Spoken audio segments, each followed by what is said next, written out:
Hola, ¿qué tal? Buenas noches. Eh, Vamos a esperar entonces que la gente vaya ingresando. ¿Qué tal? Eh, Hola, ¿qué tal? Buenas noches. Este, hoy es un día especial. Hoy vamos a estar interpretando, bueno, introduciendo la interpretación de los sueños. Y bueno, vamos a esperar que la gente vaya ingresando un ratito más. Apenas vamos abriendo la sesión. Y bueno, eh, como es de costumbre, me presento. Creo que es la mejor manera de comenzar. Mi nombre es Jorge Santamaría. Soy psicólogo, vivo actualmente en Colombia. Y bueno, pertenezco al Instituto de Leucis de Psicología Profunda, eh, con quienes hemos estado compartiendo, ¿no? Una serie de actividades todas las semanas. Eh, Han podido disfrutar de charlas como introducción a la psicología analítica, análisis de cuentos de hadas, de mitos, de sueños. Por allí también introducción a la psicología arquetipal de Hillman, James Hillman. Por allí también Milker estaba compartiendo el libro de Murray Stein, ¿no? Eh, Mapa del alma, si mal no recuerdo. Y bueno, también tenemos entrevistas todos los sábados con analistas junguianos de alto renombre a nivel latinoamericano e iberoamericano. Mañana vamos a estar compartiendo con dos analistas interesantes, ¿no? A partir de las 2 de la tarde, hora de Lima. Y el domingo vamos a estar compartiendo también eh, la vida de Jim Morrison. Vamos a estar analizando la película de The Doors, de la banda de rock de los años 60. Y bueno, que tuvo una gran influencia, ¿no? En todo el movimiento hippie de la época y va a estar súper interesante. Van a haber invitados de Argentina, músicos profesionales y analistas que van a estar, bueno, como una especie de tertulia, pues, comentando la película y analizando a este gran personaje, ¿no? Eh, Hola Susi, Susi Shin siempre nos ve, siempre nos está viendo, siempre está pendiente. Te agradecemos mucho por eso.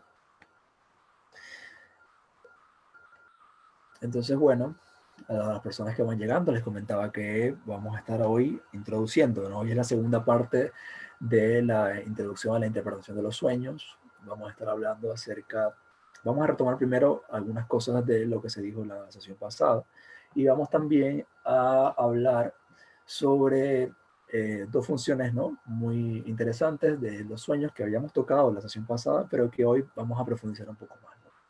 Como son las funciones compensatorias y las funciones prospectivas. Les recuerdo también que si tienen algún tipo de pregunta, comentario que quieran hacer, ¿no?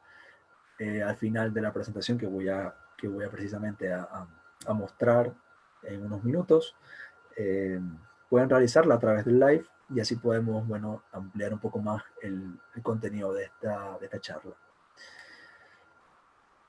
Bueno, somos dos personas, vamos a esperar un minuto nada más para que comencemos a las 8:05 y, y entonces podamos arrancar. Eh,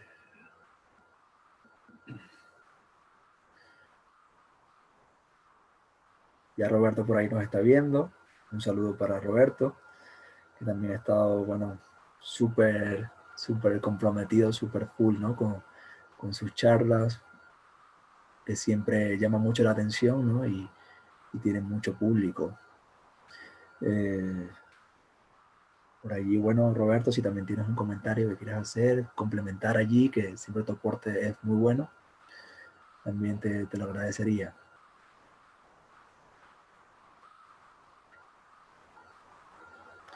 Sí, bueno, yo creo que podemos empezar, ¿no? Entonces, la dinámica va a ser lo siguiente. Voy a presentar una diapositiva y al final entonces podemos comentar, ¿no? y hablar un poquito acerca de lo que se ha presentado. Ah, Ya, deme un segundito para que me habiliten la función, ¿no? de poder compartir mi pantalla.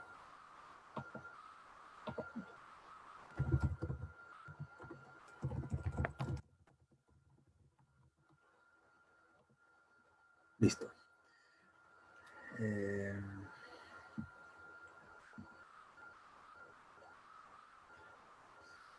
Hola, Brandon Alistair Crowley. Qué nombre, ¿eh? Eh, Hoy vamos a estar hablando acerca de la función compensadora y la función prospectiva de los sueños, ¿no? Si quieres de repente revisar antes de ver este live que va a quedar grabado, puedes revisar el live antiguo, ¿no? El live anterior, que es la primera parte. Entonces, ahí te lo recomiendo. De todos modos, hoy vamos a estar repasando algunas cosas que se dijeron en el live pasado, por si te quieres quedar. Entonces, bueno, voy a compartir acá.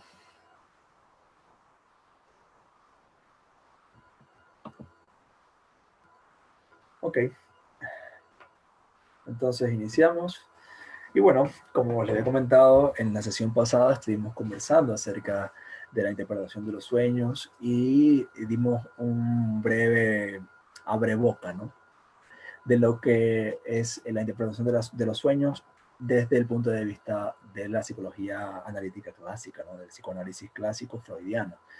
Y habíamos comentado de que el punto de vista precisamente del psicoanálisis freudiano es reduccionista en cuanto a la interpretación de los sueños. ¿Por qué? Bueno, habíamos mostrado también unos cuadros en donde eh, se podría resumir, ¿no?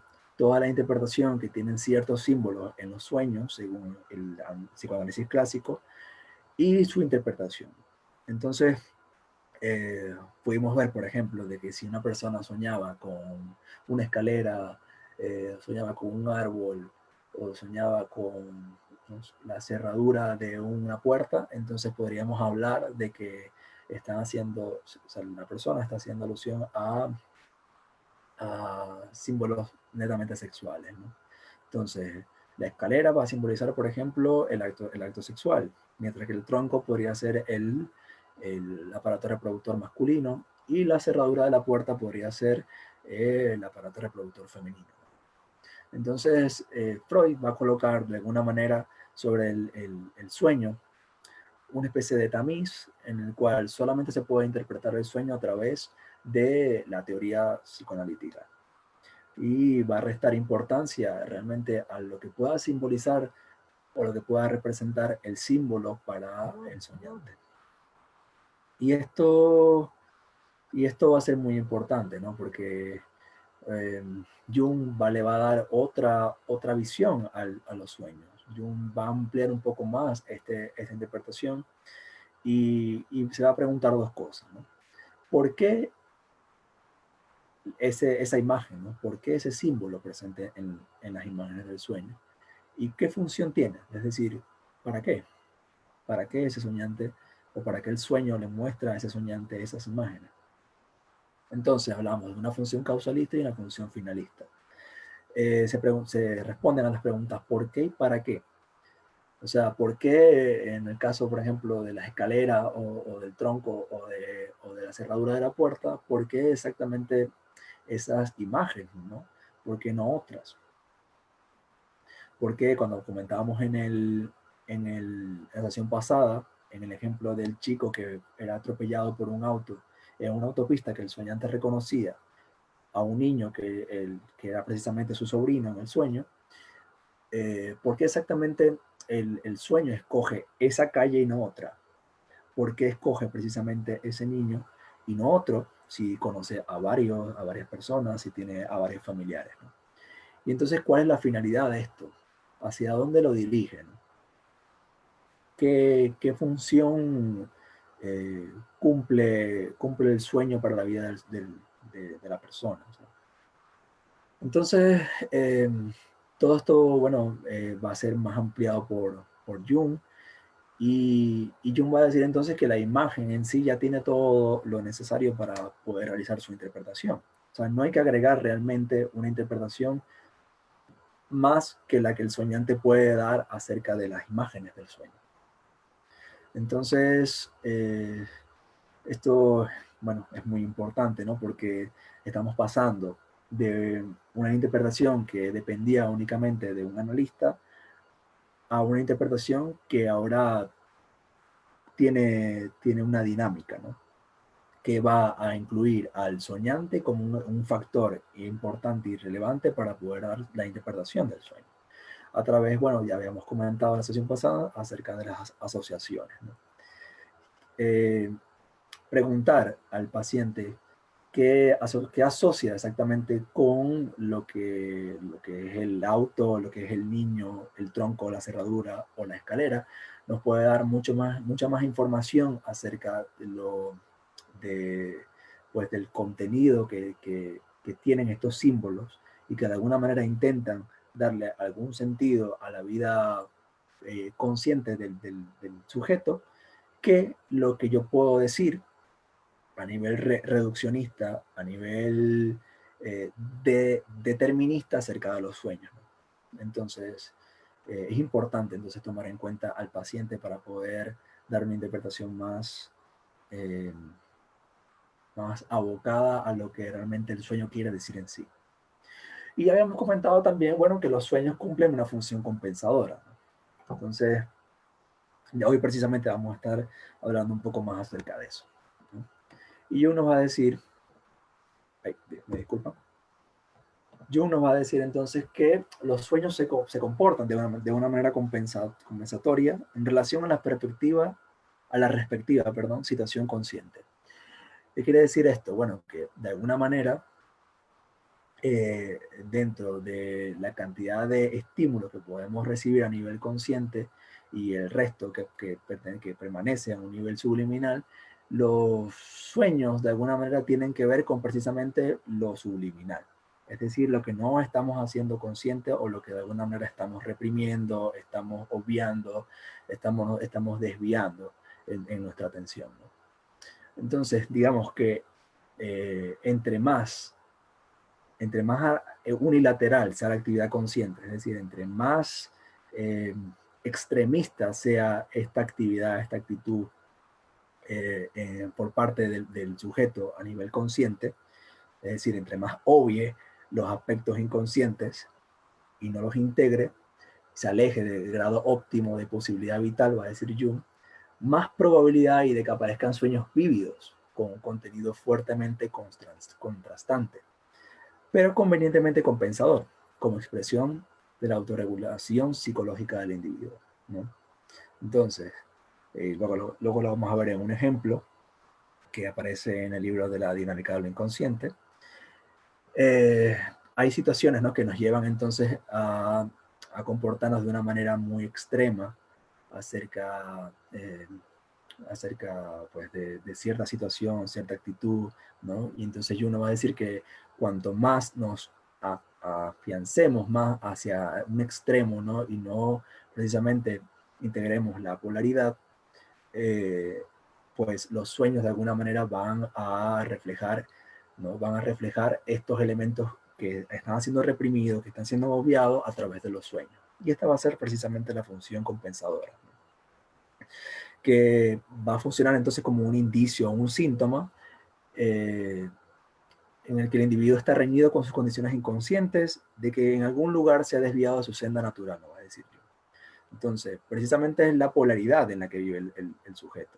Y esa es la senda natural del sujeto. O sea, vivimos entonces en un polo positivo, un polo negativo, con un inconsciente y con un consciente, ¿no? Entonces, de alguna manera, cuando no prestamos atención a los elementos que se presentan a través de los sueños, por ejemplo, que son precisamente elementos que pertenecen al aparato psíquico inconsciente, entonces de alguna manera van a aparecer, ¿no? Van a aparecer en los sueños como a modo de compensación todos estos elementos que a nivel consciente no se están integrando. Entonces, vamos a ver un ejemplo, ¿no? Este es el ejemplo del rey Nabucodonosor, que aparece en el libro de la dinámica del inconsciente. Y bueno, para comentar un poco quién es el rey, ¿no? El rey conquista, ¿no? El rey Nabucodonosor aparece en el libro de Daniel, la Biblia. Y entonces el rey conquista Mesopotamia y Egipto, que en aquella época era todo el mundo conocido, ¿no? Entonces el rey entonces tenía, digamos, estaba con sus ansias de poder, ¿no? De poder conquistar a todo el mundo conocido y se sentía ya poderoso y se sentía pues dueño de todo, ¿no? Como equiparado a Dios. Entonces tiene este sueño, ¿no? Que se lo comenta a Daniel y Daniel luego le da una interpretación, ¿no? El sueño dice, y aquí un árbol se hallaba en mitad de la tierra. Era muy alto. El árbol creció y se fortaleció. Su cima llegaba hasta el cielo, su corona hasta los confines de la tierra. Su ramaje era bello y tenía frutos en abundancia. En él había alimentos para todos. Bajo él hallaban la sombra los animales del campo, en sus ramas vivían los pájaros del cielo, y de él se alimentaba todo ser vivo. Luego, entre las caras que se me aparecieron en mi lecho, vi cómo descendía del cielo un guardián, un santo. Este ordenó con una voz poderosa: desmochad el árbol y cortadle las ramas, quitadle las hojas y destruid sus frutos. Que se vayan los animales que hay debajo y los pájaros de sus ramas, pero dejad la raíz en la tierra, con cadenas de hierro y bronce, en la hierba del campo. El rocío del cielo lo humedecerá y compartirá con los animales las plantas de la tierra. Así sustituirá su corazón humano por un corazón animal y pasarán por él 7 estaciones. Entonces es interesante, ¿no? Entonces es interesante de repente ver cómo hay una función compensadora evidente, ¿no? El rey que había destruido para poder hacerse, ¿no? Para poder hacerse con ese puesto de emperador de todo el mundo conocido, había precisamente destruido toda la civilización conocida, ¿no? Y entonces el sueño aparece de alguna manera eh, para decirle un mensaje, entre comillas, ¿no? Un mensaje como que te has excedido, ¿no? O te estás excediendo del poder que has ejercido sobre los demás, ¿no? Pero también tiene este sueño una connotación muy importante, ¿no? Que es una función prospectiva. Y vamos a hablar un poco acerca de eso, ¿no? Antes quisiera comentarles acerca de lo que Jung escribe, ¿no? Acerca de lo que interpretó Daniel y lo que luego él eh, refiere acerca del sueño. Dice, Daniel recomendó al rey que se arrepintiera de su avaricia y de su injusticia, pues de lo contrario el sueño se realizaría. Pero el rey siguió comportándose como siempre, muy orgulloso de su poder. Entonces una voz del cielo lo maldijo y repitió la profecía del sueño. Y sucedió lo que se había predicho. Nabucodonosor fue expulsado a las bestias y vivió como un animal. Comió hierba como los bueyes y su cuerpo se mojaba con el rocío del cielo. Su pelo creció como las plumas de las águilas y sus uñas como las garras de las aves. Volvió a ser un hombre primitivo y perdió toda su razón consciente, pues había abusado de ella. Retrocedió incluso más allá de los primitivos y se volvió completamente inhumano, hasta llegar a ser un baba, el monstruo. Todo simbolizaba una degeneración regresiva completa de un ser humano que había ido demasiado lejos. Su caso es el problema eterno del hombre de éxito que ha ido demasiado lejos y al que su inconsciente le contradice. La contradicción se muestra primero en los sueños. Si no es aceptada, será experimentada desastrosamente en la realidad. Entonces esto nos dice Jung, ¿no? De alguna manera, Daniel había interpretado el sueño tan bien como lo podría haber hecho Jung. Y le había dicho, ¿no? Le había dicho a este rey, si continúas de esta manera, pues se va a cumplir una profecía que se presenta a través del sueño. El sueño de alguna manera trata también de advertirte de algo. Y este va a ser la función prospectiva. La función prospectiva va a ser una anticipación que aparece en el inconsciente, como futuras acciones, es decir, como un ejercicio preparatorio o un anteproyecto o un plan concebido de antemano. Pero aquí hay que hay que detenernos un poco, ¿no? Porque se puede confundir de repente lo que es la función prospectiva, ¿no? Con la profecía. Y la diferencia que se va a hacer, la diferencia más destacada que se puede hacer acerca de esto es que la profecía tiene que cumplirse tal cual al pie de la letra, mientras que la función prospectiva siempre va a hablar de probabilidades. Probabilidades que pueden coincidir, no va a decir Jung, con el comportamiento real de las cosas, pero no tiene por qué coincidir necesariamente en todos los detalles.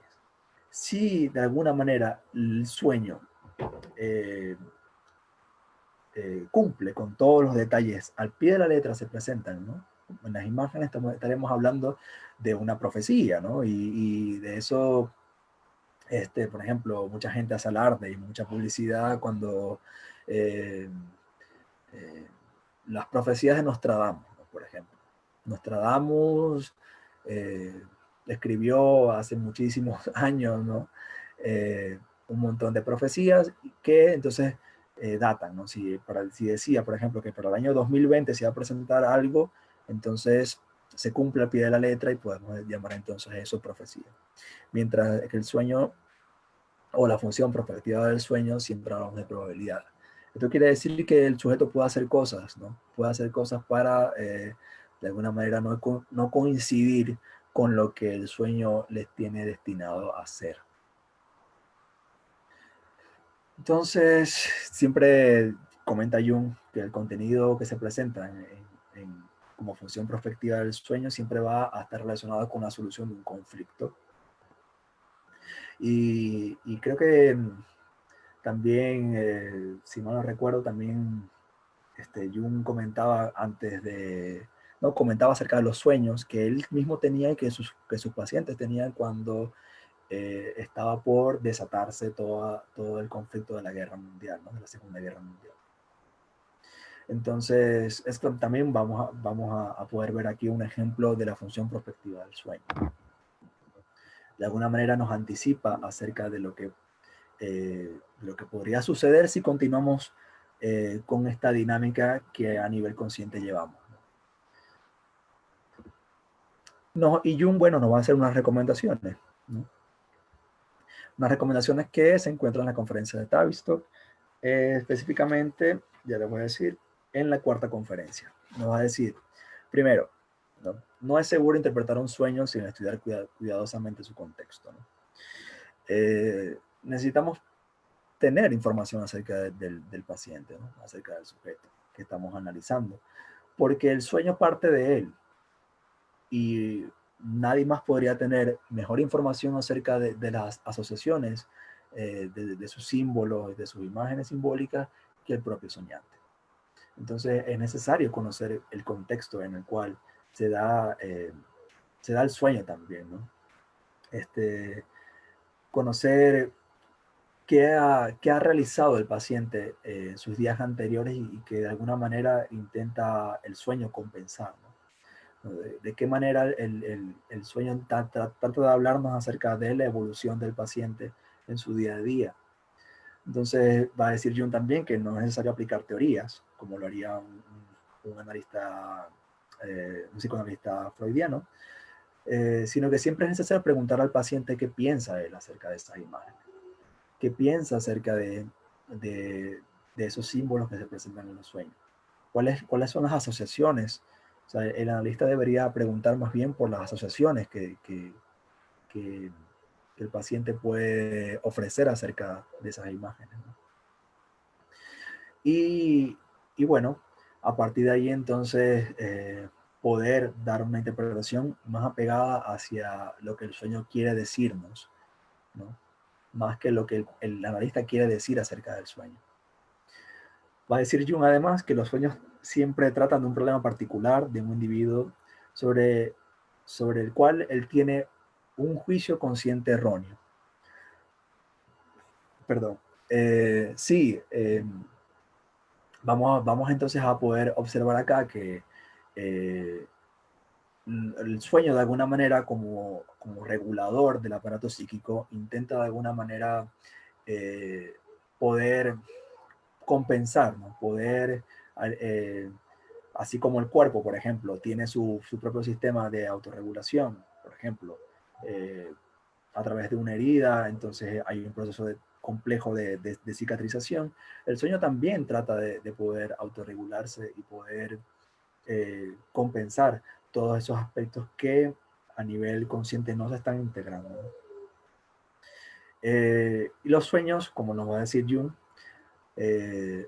son la reacción a nuestra actitud consciente. Del mismo modo que el cuerpo reacciona cuando comemos de más o de menos, o cuando lo maltratamos de otra manera. Es lo que explicaba anteriormente, ¿no? El sueño, perdón, el aparato psíquico, al igual que el cuerpo, de alguna manera tienen funciones similares en cuanto a la autorregulación.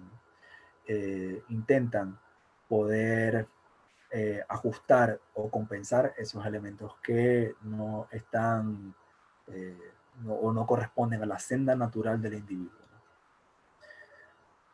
Entonces, bueno, hasta aquí llega la presentación, pero voy a dejar de compartir para poder ver las noticias, ver los comentarios que han podido hacer en el grupo.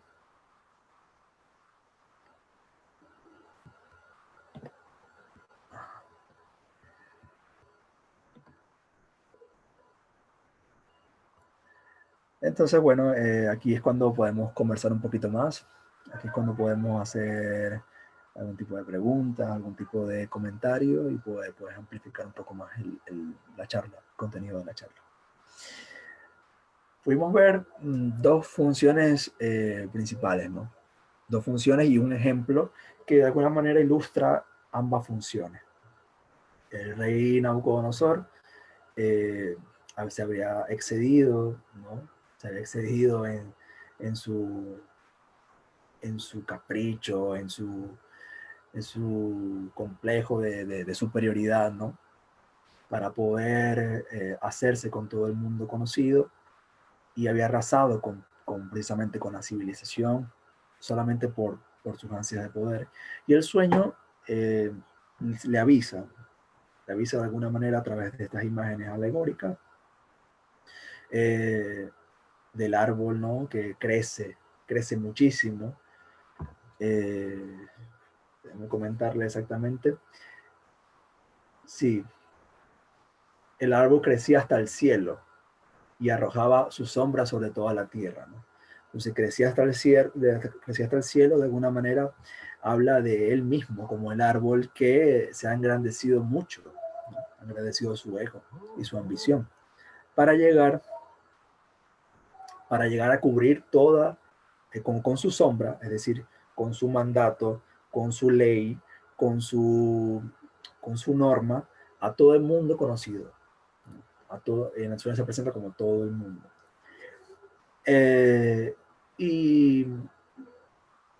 Y entonces el sueño le avisa, ¿no?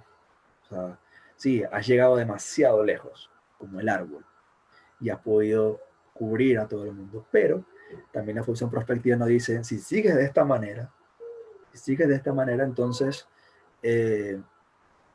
lo más probable que suceda es que se te corte el tronco, se te corten las ramas donde vivían los pájaros, y ya no vas a poder dar sombra a los animales que hacen vida debajo de ti. Por tanto,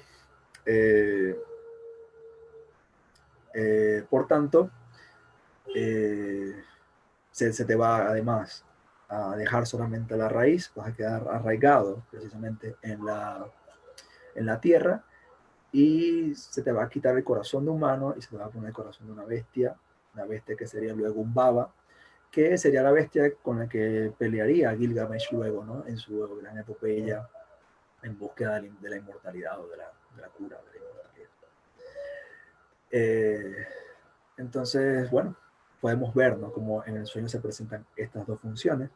Hay otras funciones que vamos a ver prontamente, la función telepática, por ejemplo, que ya nos va a introducir, cada vez vamos introduciéndonos de manera un poco más profunda acerca de las funciones de los sueños. Y Jung nos va a decir además que esto no tiene un punto y final, ¿no? La teoría de los sueños realmente no tiene un punto y final porque hay tanto material como soñantes, ¿no? Entonces no podemos de alguna manera sí, establecer, ¿no?, una teoría general acerca de los sueños, sino de alguna manera aproximarnos hacia el estudio de la dinámica de lo inconsciente y lo consciente. Entonces, bueno, voy a leer algunas preguntas, algunas cosas. Hola Natalia Verónica, un placer, gracias. Eh, los sueños siempre tienen una función compensatoria. Eh, sí, es decir, hay otras funciones, pero Jung nos va a decir que la función compensatoria es la que más se nos presenta a nosotros los occidentales, porque, porque estamos tan, de alguna manera, desvinculados de nuestra vida inconsciente, ¿no?, de los símbolos, no tenemos una vida simbólica y estamos tan desvinculados de ellas que de alguna manera el inconsciente trata de hacerse ver, ¿no?, a través de los sueños, a través de esas imágenes. Entonces, bueno, para nosotros los occidentales, pues tenemos pues esa particularidad. En cambio, los orientales, que tienen una vida un poco más espiritual, simbólica, ¿no?, tienen sus propios símbolos y símbolos antiguos, símbolos pues que pertenecen pues a la gran complejidad espiritual del Oriente. Ellos pues van a presentar otro tipo de manifestaciones en los sueños. No quiere decir que no sueñen, quiere decir que es distinto.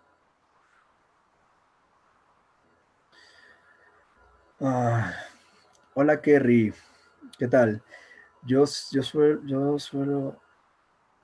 siempre que estoy peleando con mi mujer, la busco discutir, reclamando cosas. Sí, hola Kerry.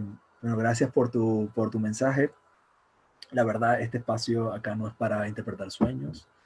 Este espacio es para divulgar el pensamiento, ¿no?, y la obra de Carl Jung acerca de los sueños en este caso.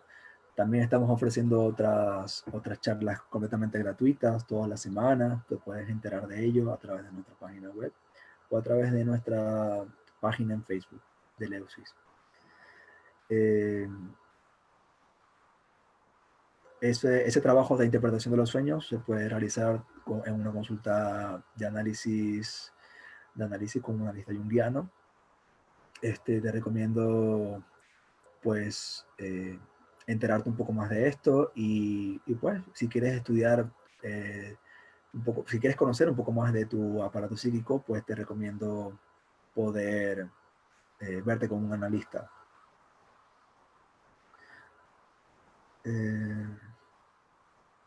Las imágenes repetitivas oníricas, hola Mari Arce. Las imágenes repetitivas oníricas, por ejemplo, soñar con mar varias noches, tienen un mensaje más intenso del inconsciente. Bueno, volvemos a lo mismo. De alguna manera te puedo responder acerca de la repetición del sueño, ¿no?, pero no exactamente de lo que pueda representar para ti la imagen o el símbolo que se presenta en el sueño. Ya el hecho de que se repita de alguna manera intenta advertirte de algo, ¿no? Intenta darte un mensaje, ¿no? O bien puede ser una función compensatoria o una función prospectiva. Y eso tienes que analizarlo en una terapia.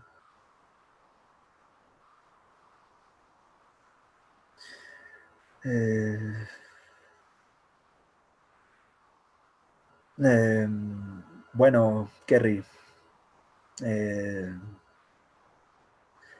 sí, lo que más te recomiendo entonces es eso, como que de repente poder asistir a una terapia, si de repente tienes algún tipo de odio reprimido contra tu pareja o algo así, porque, bueno, parece que así lo manifiestas, ¿no? Que de alguna manera interpretas que tus sueños tienen alguna connotación de odio reprimido.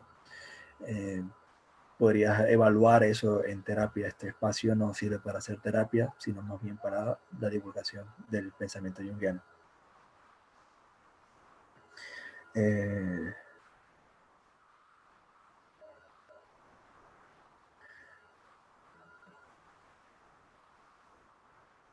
Ajá. Sí, el psicoanálisis lacaniano ha tenido un auge muy importante últimamente, pero también el junguiano. Entonces, cada vez, por ejemplo, en Argentina, cada vez más se, se alistan clases, ¿no?, en las universidades sobre psicología analítica. Y esto va a ser, eh, esto va a representar algo muy importante, ¿no?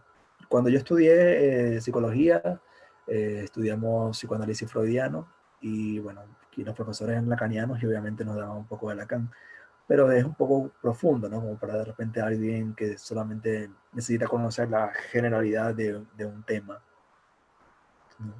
Y hablo de los pregrados de psicología. Eh, eh, sí, en nuestra página web quizás puedes conseguir algún contacto de un analista, bueno, que te llame la atención. Eh, por allí tenemos también analistas eh, o contactos, ¿no?, de analistas que comparten material todos los sábados con las entrevistas o también durante todas las semanas, ¿no? Analistas que están certificados, que tienen experiencia en los análisis de sueños y etcétera, porque también vamos a seguir viendo muchas cosas acerca de los sueños. Esto apenas una introducción.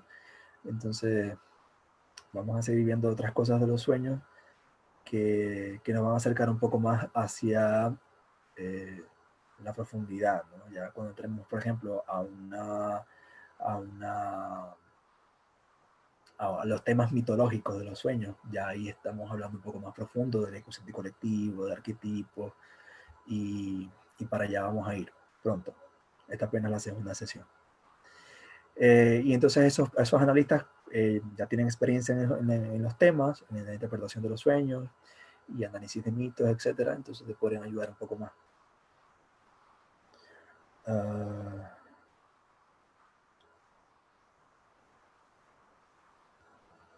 bueno, nos quedan 20 minutos. Yo no sé si tienen alguna otra pregunta. Sé que hay personas que van ingresando, pero bueno, eh, voy a esperar quizás unos minutos más y si no, bueno, terminamos la sesión por ahora. Eh,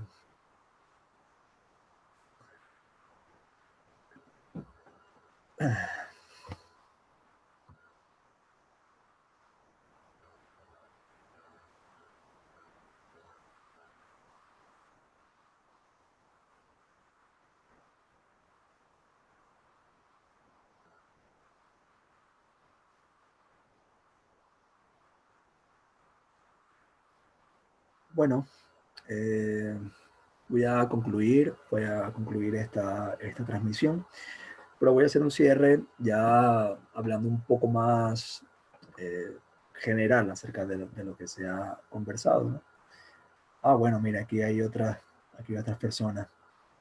Respondo las preguntas y entonces este, hago ese cierre. Eh, ¿Cuáles son las diferencias más marcadas entre el tipo de análisis de los sueños entre el psicoanálisis de Freud y Jung? Sí, bueno, habíamos comentado, te recomiendo entonces ver Julio Quinto, ver la primera parte donde hicimos más hincapié acerca de estas diferencias, ¿no? Habíamos hablado de que la interpretación de los sueños desde el punto de vista del psicoanálisis clásico de Freud era una perspectiva muy reduccionista, muy determinista, muy abocada hacia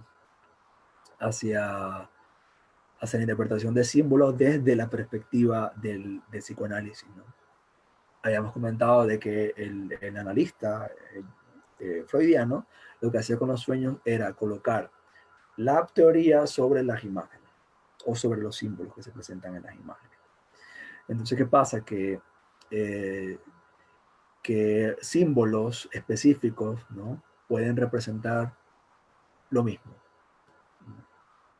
Por ejemplo, habíamos comentado, por ejemplo, al principio de esta transmisión, el árbol, eh, por ejemplo, un paraguas o, o un bate, se me ocurre, no sé, pueden representar siempre el aparato reproductor masculino, ¿no? Mientras que símbolos cóncavos, huecos, pueden representar el aparato reproductor femenino. Entonces, algo que va a criticar Jung acerca de esto es ¿por qué, no? ¿Por qué ese reduccionismo acerca de los símbolos? ¿Por qué no más bien abocarnos al porqué de la causa, ¿no? ¿Qué causa la aparición de este símbolo y no otro? ¿Por qué no podemos hacer una diferencia entre que aparezca un bate a que aparezca un tronco?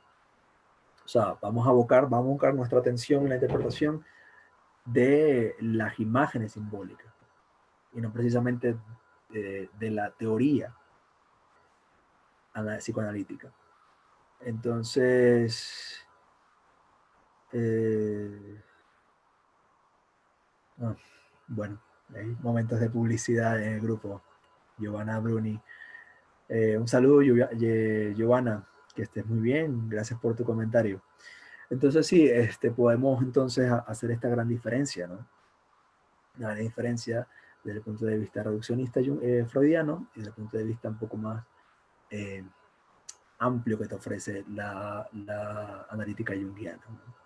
Jung se va a preguntar entonces cuál es la finalidad, ¿no? Y cuál es la causa. Va a decir que es multicausal, que no solamente la memoria es el único elemento que va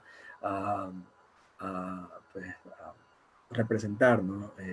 O hacer que las imágenes surjan en los sueños. Es decir, que solamente yo sueñe con cosas que he vivido, con cosas que yo recuerdo, sino que de alguna manera podemos también darnos cuenta de que hay personas que sueñan cosas que no tienen nada que ver con sus experiencias personales.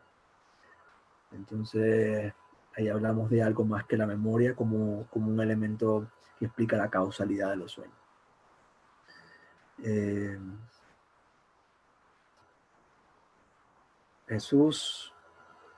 Jesús podría hablar sobre el significado de los símbolos o imágenes en los sueños, uno particular y otro colectivo.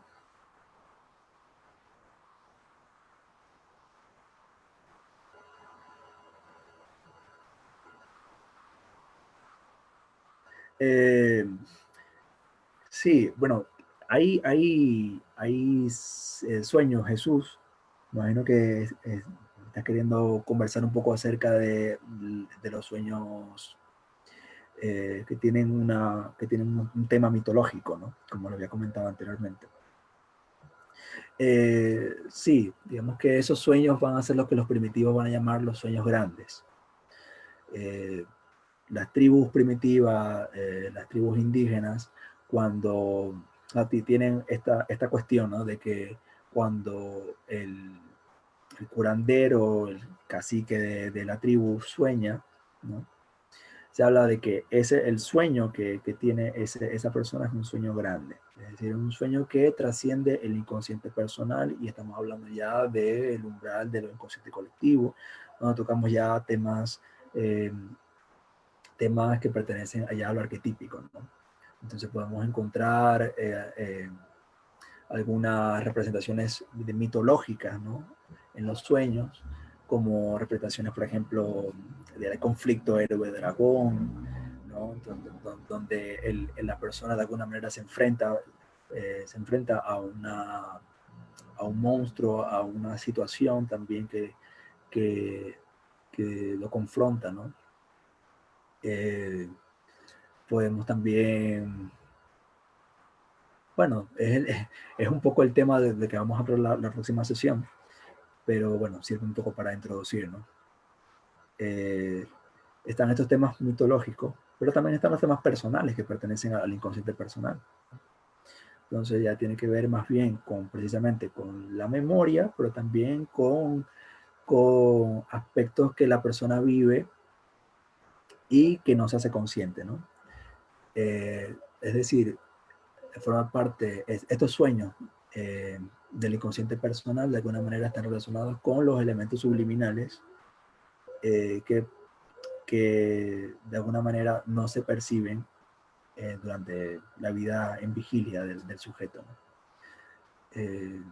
Estamos hablando de que la conciencia solamente recibe un estímulo a la vez, ¿no?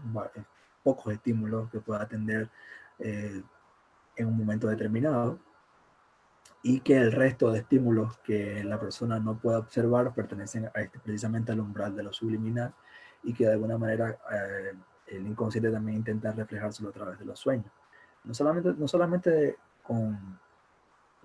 con la visión de los elementos que se pueden percibir a través de los sentidos, sino también están relacionados con aquellas actitudes, comportamientos, ¿no? Eh, sí, eh, sí, con aquellas características de personalidad que de repente no nos hacemos conscientes. Y es decir, que no solamente son estímulos externos, sino también tiene que ver de alguna manera con nuestro interior, con nuestra vida interior. Entonces, cuando no nos hacemos conscientes de esto, de alguna manera los sueños intentan compensarlo. Y también nos intentan advertir acerca de esto, que si continuamos de esta manera, de alguna manera podremos llegar a estar pasando por una situación de determinada manera, ¿no? Dependiendo de cómo se muestra en el sueño. Que siempre, bueno, yo voy a decir que siempre, o mayormente está vinculado con la resolución de un conflicto.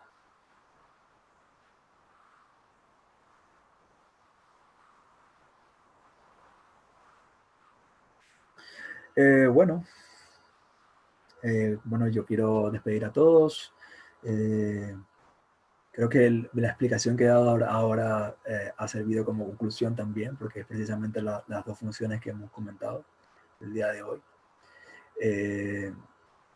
Para aquellas personas, vuelvo y repito, para aquellas personas que no han podido ver la primera parte, está en nuestra página de Facebook, la primera parte de la interpretación de los sueños, o la introducción a la interpretación de los sueños. Y entonces, pues quedamos para una próxima vez. Vamos a estar hablando sobre los temas mitológicos de los sueños y entrándonos ya, introduciéndonos un poco más hacia el tema de los arquetipos y pues las representaciones de los mitos en los sueños y cómo o qué relación tiene de repente todo todo este pasado histórico, ¿no? Que de alguna manera eh, nos antecede y tiene un valor útil al momento de la terapia y al momento de saber cómo funciona nuestro aparato psíquico. Entonces, bueno, no hay más preguntas, pero hasta aquí podemos llegar. Esto ha sido un placer. Estamos compartiendo un gran número de charlas todas las semanas. Mañana no olviden a las 2 de la tarde, hora de Lima, las charlas con entrevistas con analistas junguianos. Y el domingo entonces con análisis de la película The Doors y la vida de Jim Morrison. Va a estar buenísimo eso, ¿no? Vamos a estar viendo bastantes puntos de vista de inclusive músicos profesionales, artistas de rock, argentinos y otros más. Y también, bueno, el staff de LEUCI va a estar muy al pendiente de todo eso para que también podamos dar nuestro punto de vista y pues complementar, ¿no? Amplificar un poco más lo que sería la vida de este gran personaje, el Rey Lagarto, se conocería, ¿no? Jim Morrison. Entonces, bueno, a todos muchísimas gracias. Gracias por este encuentro con ustedes. Gracias por todas las preguntas. Esperemos que nos veamos pronto, la próxima semana. Recuerden entonces visitarnos en nuestra fanpage y en nuestra página web www.eleusis.pe. Hasta luego.